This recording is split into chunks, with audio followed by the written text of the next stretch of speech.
मौजूद हैं मैयर टोल पर और आज किसानों के द्वारा कॉल दी गई थी कि जो पूरे हरियाणा में जितने भी टोल हैं, जितने भी हाईवे हैं, नेशनल हाईवे हैं, उनको जाम कर दिया जाएगा। उसी के तहत कहीं ना कहीं किसानों के द्वारा रामायण टोल को भी जाम कर दिया गया है। लगभग 14 दिन बीत चुके हैं, अभी तक जो न्याय की डिमांड आप कर रहे हैं नहीं मिल पाया। ये सबसे बड़ा अफसोस है हरियाणा सरकार के अंदर। हम समझते थे कि कहीं रोज़गार की, पानी की और पढ़ाई लिखाई की दूसरी मांगों के लिए प्रदर्शन करने पड़ते हैं, लेकिन आज तो हद पार हो चुकी है। हत्याएं हो रही हैं और हत्यारों के खिलाफ कोई कार्रवाई नहीं हो पा रही है। ये सिर्फ हत्या के बाद ऐसा नहीं है कि संस्कार हो गया है, डेड बॉडी रखी हुई है और उसके बावजूद भी सरकार के कानों पे कोई जूं नहीं रेंगने लग रही है। तो फिर ये, क्योंकि अपने यहाँ जब शौक होता है, जब डेड बॉडी रखी होती है तो त्यौहार नहीं मनाए जाते हैं। हरियाणा का जो मुख्यमंत्री है वो हिसार में दूसरी बार आ रहा है इसकी डेड बॉडी के बाद में। ना तो पहले उन्होंने संज्ञान लिया और ना कल का उन्होंने इस बात को अवॉइड किया कि हिसार के अंदर एक डेड बॉडी जो कातिलों द्वारा बुरी तरह से ब्रूटली कूट करके मार दी गई है और पूरे इलाके के अंदर बहुत भारी रोष है और परिवार शौक के साथ, पूरी खापें पंचायतें बैठी हैं। तो आपको हिसार में, ज़िले में, हांसी ज़िले में आकर के झंडा नहीं लहराना चाहिए था। कभी ये जयंती मनाने में व्यस्त हैं, कभी ये ट्रैक सूट पहन के मैराथन में व्यस्त है। अरे पूजा अर्चना तो रिटायर्ड लोग, बुजुर्ग लोग मंदिर, मस्जिद, गुरुद्वारों के अंदर अपने आप कर लेंगे। आपके दिशा निर्देश की और ड्रामे की ज़रूरत नहीं है। आज यदि इनके अंदर प्रोफेशनलिज्म रहा होता तो हरियाणा के अंदर पुलिस विभाग इतना चुस्त दुरुस्त होता कि ये एक घंटा भी अपराधी को मूवमेंट नहीं करने देते और उठा के अंदर कर देते। इनकी मंशा के हिसाब से होता है। कहीं तो 10 घंटे में एनकाउंटर कर देते हैं और कहीं 14-14, 12-12, 13-13 दिन तक लाश सड़ती रहती हैं और अपराधियों को पकड़ भी नहीं पाते। अब तक मेयरली इतने प्रेशर के बावजूद 7 गिरफ्तारियां हुई और मेन अक्यूज तो इंजॉइंग हिज लाइफ, कहाँ है, मौज में है। और बताया ये जा रहा है कि उसका ताल्लुक जो है ना बीजेपी के एक विधायक से और राजनीतिक घराने से जुड़ा हुआ है जो सत्तासीन है। हम तो तलाश कर रहे हैं कि उनकी कोई रिकॉर्डिंग हमारे हाथ लग जाए, उसको बचाने के लिए किसी को ऊपर दबाव का पता लग जाए तो 302 में साथ में देंगे, हम छोड़ेंगे नहीं। मैं मिनिस्टर रहा हूँ, 18-18 घंटे दिन रात काम करके लोगों के बीच में रह के, अधिकारियों की खिंचाई करके और बारीकियों से चेक करने के बावजूद भी पूरी संतुष्टि नहीं कर पाते थे। ये तो 1 घंटा भी काम नहीं करते हैं। एक जगह तो एनकाउंटर पॉसिबल है और दूसरे से 14 दिन तक लाश के संस्कार भी नहीं हो पाया और कोई हत्यारों की गिरफ्तारियां भी नहीं हुई हैं। शर्म आनी चाहिए इस बात के ऊपर। कितना कुठाराघात हमारी भावनाओं के साथ करने लग रहे हैं। इस किस्म की बदतमीजियां बर्दाश्त नहीं की जाएंगी। इस देश का जवान अब खड़ा हो चुका है। नमस्कार, स्वागत आपका हरियाणा न्यूज़ 24 पर। मैं हुई हिमांशु लांबा, मेरे सहयोगी विक्की मलिक के साथ। मौजूद हैं मैयर टोल पर और आज किसानों के द्वारा कॉल दी गई थी कि जो पूरे हरियाणा में जितने भी टोल हैं, जितने भी हाईवे हैं, नेशनल हाईवे हैं, उनको जाम कर दिया जाएगा। उसी के तहत कहीं ना कहीं किसानों के द्वारा रामायण टोल को भी जाम कर दिया गया है और जीवन कुंडू हत्याकांड जो मामला था, जो इनकी डिमांड है कि न्याय मिलना चाहिए, तो उसी के तहत कहीं ना कहीं किसानों के द्वारा और उनके परिवार के द्वारा भी यही बात बोली जा रही है। अभी हमारे साथ मंत्री साहब मौजूद है, इनसे खास बातचीत करेंगे। जी, सबसे पहले स्वागत आपका हरियाणा में। नमस्कार, आपको और आपके सभी दर्शकों को प्रणाम। सबसे पहले जानना चाहेंगे, लगभग 14 दिन बीत चुके हैं, अभी तक जो न्याय की डिमांड आप कर रहे हैं नहीं मिल पाया। ये सबसे बड़ा अफसोस है हरियाणा सरकार के अंदर। हम समझते थे कि कहीं रोज़गार की, पानी की और पढ़ाई लिखाई की दूसरी मांगों के लिए प्रदर्शन करने पड़ते हैं, लेकिन आज तो हद पार हो चुकी है। हत्याएं हो रही हैं और हत्यारों के खिलाफ कोई कार्रवाई नहीं हो पा रही है। आज ये सिर्फ हत्या के बाद ऐसा नहीं है कि संस्कार हो गया है, डेड बॉडी रखी हुई है और उसके बावजूद भी सरकार के कानों पे कोई जूं नहीं रेंगने लग रही है। और मजबूरन ये शौक सभाएं, हम जहां सेक्रेटरिएट के ऊपर धरना शौक का लगा हुआ है और आखिर जब 12 तारीख को एक महापंचायत हुई पूरे हरियाणा भर के किसान नेताओं की, खाप नेताओं की, कर्मचारी नेताओं की और सामाजिक और राजनीतिक संगठनों की, उसमें ये निर्णय लिया गया कि सरकार को और जागृत करने के लिए सभी हरियाणा के टोलों के ऊपर 3 घंटे का सिंबॉलिक बंद करके उसको जगाना पड़ेगा। और सरकार आज भी यदि नहीं जागती है तो फिर ये, क्योंकि अपने यहाँ जब शौक होता है, जब डेड बॉडी रखी होती है तो त्यौहार नहीं मनाए जाते हैं। और उम्मीद ये की जा रही है कि हरियाणा का जो मुखिया है, हरियाणा का जो मुख्यमंत्री है, वो हिसार में दूसरी बार आ रहा है इसकी डेड बॉडी के बाद में। ना तो पहले उन्होंने संज्ञान लिया और ना कल का उन्होंने इस बात को अवॉइड किया कि हिसार के अंदर एक डेड बॉडी जो कातिलों द्वारा बुरी तरह से ब्रूटली कूट कूट करके मार दी गई है और पूरे इलाके के अंदर बहुत भारी रोष है और परिवार शौक के साथ पूरी खापें पंचायतें बैठी हैं। तो आपको हिसार में ज़िले में, हांसी ज़िले में आकर के झंडा नहीं लहराना चाहिए था।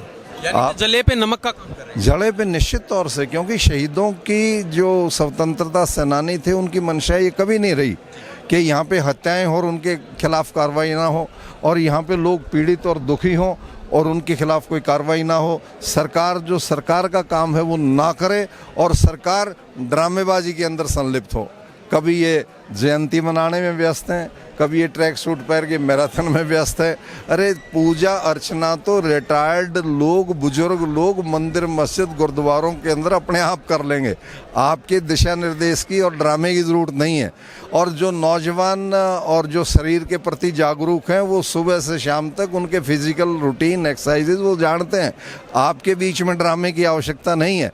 आप ये कलश यात्राएं करके, आप ये ड्रामे करके लोगों को भ्रमित करना चाहते हैं। लोगों की सामाजिक और राजनीतिक और जो दूसरी उनकी संवेदनाएं हैं धार्मिक, उनको एक्सप्लॉइट करके उसको वोट में परिवर्तित करने का 5 साल काम करते हैं। 5 साल यदि ये काम करें प्रोफेशनलिज्म का, चीफ मिनिस्टर पूरे हरियाणा के विषय को चेक करे, देखे, अलग अलग महकमों के मिनिस्टर अपने अपने महकमे की कमियों को देखें।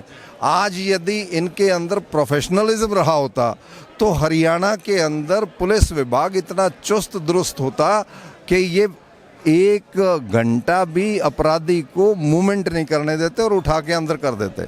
इनकी मंशा के हिसाब से होता है। कहीं तो 10 घंटे में एनकाउंटर कर देते हैं और कहीं 14-14, 12-12, 13-13 दिन तक लाश सड़ती रहती हैं और अपराधियों को पकड़ भी नहीं पाते। अब तक मेयरली इतने प्रेशर के बावजूद 7 गिरफ्तारियां हुई और मेन अक्यूज तो इंजॉइंग हिज लाइफ, कहाँ है, मौज में है। और बताया ये जा रहा है कि उसका ताल्लुक जो है ना बीजेपी के एक विधायक से और राजनीतिक घराने से जुड़ा हुआ है जो सत्तासीन है। हम तो तलाश कर रहे हैं कि उनकी कोई रिकॉर्डिंग हमारे हाथ लग जाए, उसको बचाने के लिए किसी को ऊपर दबाव का पता लग जाए तो 302 में साथ में लेंगे, हम छोड़ेंगे नहीं, बर्दाश्त नहीं है बिल्कुल भी। हम न्यायपालिका के जरिए न्याय लेकर के रहेंगे। सरकार को यदि थोड़ी सी भी शर्म है, सरकार को यदि थोड़ी सी भी संवेदनाएं मानवता के साथ हैं, इस देश के शहीदों के प्रति उनका यदि कोई सम्मान है, तो व्यवहारिकता से सरकार के प्रोफेशनलिज्म को सुनिश्चित करे और सरकार का काम सरकार करे। मैं मिनिस्टर रहा हूँ, 18-18 घंटे दिन रात काम करके लोगों के बीच में रह के अधिकारियों की खिंचाई करके और बारीकियों से चेक करने के बावजूद भी पूरी संतुष्टि नहीं कर पाते थे। ये तो 1 घंटा भी काम नहीं करते हैं। जहाँ तक इनकी जिम्मेवारी का सवाल है तो जिम्मेवारियों से मुंह मोड़ करके वोट की राजनीति 5 साल करना, ये तो जो हमारे स्वतंत्रता सेनानी हैं उनकी ऊपर ये नमक छिड़कने वाली बात है, उनकी शहादतों के ऊपर। और जो नौजवान का मंसूबा देश के प्रति राष्ट्रीयता का जुड़ता है उसको डिमोरलाइज करने का इनका काम है ये। सो ये मेरा मानना है। मंत्री साहब जानना चाहेंगे, सरकार एक तरफ दावा करती है कि हमने कार्य प्रणाली में इतना बड़ा सुधार कर दिया, भयमुक्त हरियाणा कर दिया, गैंगस्टरवाद खत्म कर दिया, गैंगस्टरों की तलाश में जुटी हुई है हरियाणा सरकार। ये हास्यास्पद नहीं है जो आपने जितनी बातें कही हैं, और मैं जो कहने लग रहा था कि ये घट रहा है, ये हास्यास्पद लगता है। यदि सरकार इस किस्म के ड्रामों में ही, मैं इसको कहूँगा कि ऐसा कहना भी उनका एक आई वॉश है और ड्रामा है। व्यवहारिकता के अंदर तो दिख रहा है, एक जगह तो एनकाउंटर पॉसिबल है और दूसरे से 14 दिन तक लाश के संस्कार भी नहीं हो पाया और कोई हत्यारों की गिरफ्तारियां भी नहीं हुई हैं। ये बात दिखने लग रही है। ये पिक एंड चूज के हिसाब से अपने राजनीतिक कार्यक्रम में व्यस्त हैं। लोगों की और कानून की बातें इनके जहन में कहीं भी नहीं है। क्या वजह मान रही है इसके पीछे? आपको न्याय नहीं मिल पाया, शुरुआत से लेकर अभी 14 दिन हो चुके हैं, सिर्फ न्याय की मांग करें लेकिन न्याय नहीं मिल पाया। मतदाता को और ज़्यादा जागरूक होने की ज़रूरत है, क्योंकि भावनात्मक तरीके से उनके वोट के साथ जो ठगी होती है, वो इनको आज भी लगता है कि भावनात्मक तरीके से ठगी से राज तो तुम्हारा बन जाएगा, तो लोगों की रोते फिरें, मरते फिरें, प्यासे मरें, बेरोज़गार रहें, कोई दिक्कत नहीं है। कर्मचारी अधिकारी सड़कों के ऊपर आप देख रहे हैं कितना गंद फैला हुआ है। कर्मचारी जो सफाई के साथ जुड़े हुए हैं, उनकी किसी मांग के ऊपर विचार नहीं है। बेशक इनहाइजीनिक प्रोग्राम होता रहे, तबका सड़क पे आज निश्चित तौर से हर तड़का त्राही त्राही हर तबका करने लग रहा है। और सरकार मस्ती से कभी हेलीकॉप्टरों में, कभी जहाज़ों में, कभी सेक्रेटरीट के एसीज़ में, कोठियों पे सेरिमोनियल मूवमेंट कर रहे हैं। सेरिमोनियल मूवमेंट्स कि 5 आदमी अपने हिसाब किताब के बुलाए, मिल के हाँ बताइए बताइए और लीजिए और करके अपना विश्राम। जो वास्तविक दिखते हैं उनसे मुंह मोड़ करके भागने लग रहे हैं। तो हमें जागरूक होना है, हमें शहीदों की भावनाओं के मुताबिक इस देश को बढ़ाना है और हमें ऐसे लोगों को सत्ता के अंदर स्थापित करना पड़ेगा जो लोगों के दर्द के साथ अपना दर्द महसूस करते हों, उनकी जान के साथ अपनी जान को जोड़ करके रखते हों और इस देश के प्रति उनकी संवेदनाएं मजबूत हों, सक्षम हों और वो इस देश को मजबूत बनाने के लिए हर एक नागरिक को मजबूत बनाने का काम करें, उसमें भाईचारा स्थापित करने का काम करें। ये तो जहर फैलाने का काम करते हैं। अरे नौजवान जंतर मंतर पर लाखों की हाजिरी के अंदर ये मांग करता रहा कि हमें रोज़गार चाहिए, मेहनत करते हैं और तुम चीटिंग करके अपने लोगों को भर्ती कर लेते हो। हमारी पढ़ाई लिखाई किस काम की, पेपर लीक करके अपना काम पूरा कर लेते हो। उन लड़कों के खिलाफ बोले ये पाकिस्तान और चाइना इनके पीछे। शर्म आनी चाहिए इस बात के ऊपर, कितना कुठाराघात हमारी भावनाओं के साथ करने लग रहे हैं। इस किस्म की बदतमीजियां बर्दाश्त नहीं की जाएंगी। इस देश का जवान अब खड़ा हो चुका है, इस देश का आवाम अब खड़ा हो चुका है और जो आवाम और जवान जहां खड़ा हो जाता है, बंगाल और नेपाल के हालात को मद्देनज़र आप रख सकते हैं, ये घटनाएं घट सकती हैं। मंत्री साहब, एक छोटा सा क्वेश्चन और रहेगा। 12 तारीख को खापा और किसानों के द्वारा ऐलान किया गया था कि 11 बजे तक, यानी कि 14 तारीख की 11 बजे तक अगर गिरफ्तारी हो जाती है तो फिर हम आगे की अपनी जो रणनीति बनाई है उसको कैंसिल कर देंगे, नहीं तो फिर 15 तारीख को भी कहीं ना कहीं सीएम साहब अपने हांसी में आ रहे हैं तो उनको झंडा फहराने नहीं देंगे। ये बात सही है।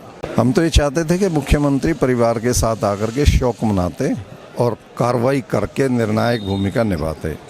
तो यही हम उनको बताना चाहते हैं कल कि आप संवेदनाओं के साथ बतौर मुख्यमंत्री प्रोफेशनलिज्म की बात करो और ये शहीदों के जख्मों पे नमक छिड़कने वाली बात है। त्यौहार मनाना तो ख़राब हो चुका है, आप परिवारों के दर्द में शामिल हो, ये कल होगा। बहुत बहुत धन्यवाद। My pleasure, thank you very much.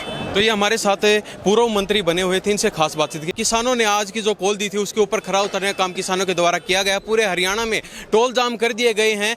11 से लेकर 2 बजे तक के ये कॉल दी गई थी कि पूरे हरियाणा के टोल जाम करेंगे, वो कहीं ना कहीं किसानों ने करके दिखा दिया है। अब कल की जो प्लानिंग थी किसानों ने बता दी है, किसान प्रधानों ने ऐलान कर दिया है कि कल नायब सैनी जो सीएम है हरियाणा के हांसी के अंदर आएंगे झंडा फहराने के लिए। उनका भी कहीं ना कहीं बहिष्कार करने का काम किसानों के द्वारा, किसान संगठनों खापों के द्वारा किया जाएगा। तो आने वाले समय में देखते हैं क्या रहता है। आज का अभी भी आधा दिन बाकी है, क्या पुलिस कार्रवाई कर पाती है, उसके पीछे भी अगर कोई रिपोर्ट निकल के आती है वो भी हम आपको जरूर बताते हैं। इन्हीं सब बातों के साथ मैं हिमांशु लांबा, मेरे सहयोगी विक्की मलिक के साथ हरियाणा न्यूज़ 24। नमस्कार, जय हिंद।